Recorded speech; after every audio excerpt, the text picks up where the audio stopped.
Sabo Mexico, cây đang sẵn trái tại trung tâm cây giống hả quý bà con. Cây có chiều cao là trên 2 mét nè, quanh gốc thì là khoảng 15 cm nha.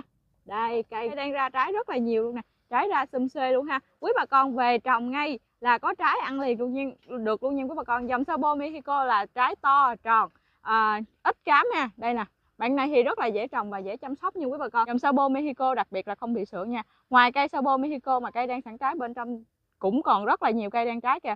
Mấy chú đang vô bậu ha, mấy chú đang vô bậu cho cây khỏe nha quý bà con, cho ăn thêm đất ha, thêm sơ dừa. Đó, bên trong còn rất là nhiều cây luôn.